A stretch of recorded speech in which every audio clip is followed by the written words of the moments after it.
2016. 2016 was my first flight out to Nashville. Some guy flew me out. I'm not going to say his name. Rich something.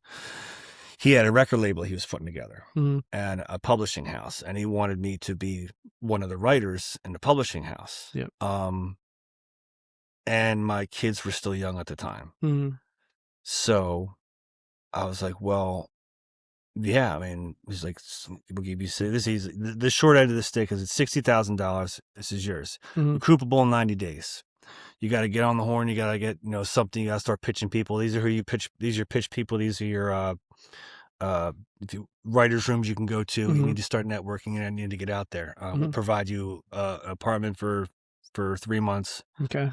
You have to have something in the pipe. And when you start talking like that, I did mortgages, so I'm like, pipeline. I used to do mortgages too. That's so weird. Anyway. When your bank says no, Champion says that's yes. who I worked for. Did you really? Yeah. I worked for Sendant Mortgage. Nice. In Mount Laurel. Yeah. So I just, I started recognizing the speak. Okay. Yep. Put it in the pipeline. You get points in the back, points in the front. Yeah. You get some, okay. Yep. So, all right. He doesn't think I know what he's talking about. Right. I know what he's talking about. Yeah. Now, luckily, during my life, even despite my social, we were lower middle class. Yeah. Yeah. But my friends, they had means, and when you're a kid, that doesn't necessarily play as much. Right. Even today, I'm happy to see that the kids these days are more accepting for other people. Yeah. Yeah. And which gives me somewhat of hope, Sure. But so my one friend's father was a bigwig in the casinos because we lived down by the casinos. And, I stayed friends with him my whole life. We were best friends and we had tons of different trauma happen there. We almost died in Philly. Oh, jeez. House fire, dude. It was crazy. Oh, man. I can go. I've lived so many lives. It sounds like it. In 47 years, but I'm excited to see what more I can go. Yeah, man. Yeah. Well, I could write a book. So in any event, so he starts talking to speak. Now I know my friend's father. We're still cool.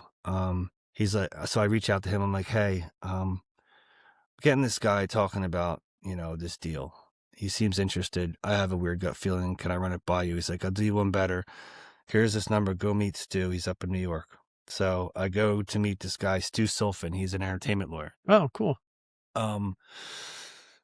So I introduce myself. We have a nice conversation. And he represents big time. ZZ Top, Alicia Keys, stuff like that. Yep.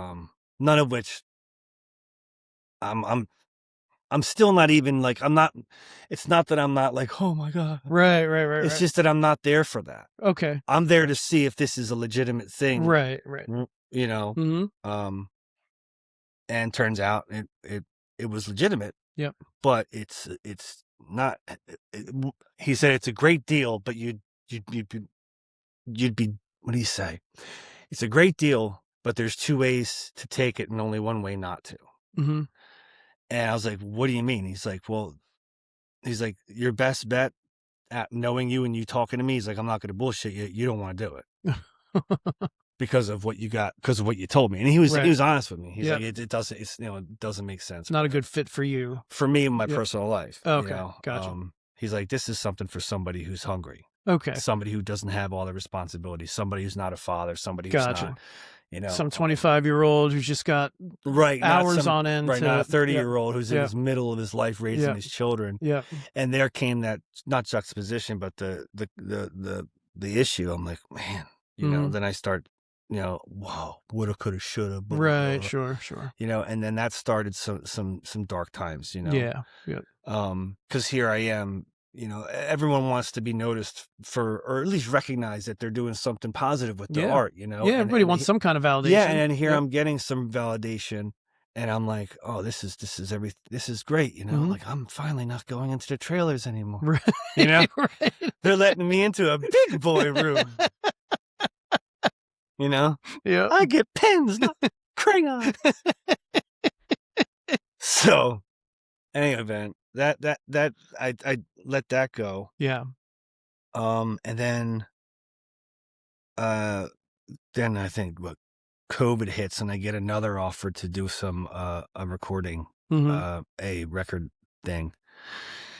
And this one seems kind of shady off the bat. Right. You know, it's like, talking about advances and stuff like that. Now, at that, from 2016 to 2019, I mean, I really was dad mode, doing all the stuff that I had to do as father. Yeah. Did you have a full-time job at the time? Yeah, I had a full-time job and I did music. Okay.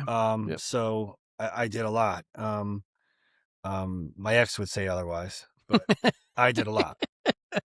I hear you. I didn't do what she wanted. Right. I did a lot. Yeah. So, music wasn't on a back seat. It is what it was for that moment. Yep. And like in that relationship, like no matter where I was, like we got this beautiful house over a couple towns over. I came from living in apartments. Yeah. And sleeping on floors in my grandmother's house. Sure. Never in my life had I thought that I'd have a fridge with an ice maker in it. It's a big deal. Huge. First one's a big deal. Huge. Yep. And doors that open like this. Yeah, man. You know? Nice. Yep. Literally, it's like you open it. Yep. You know? And there's food inside it. Expecting to see like Gozer from Ghostbusters. So anyway,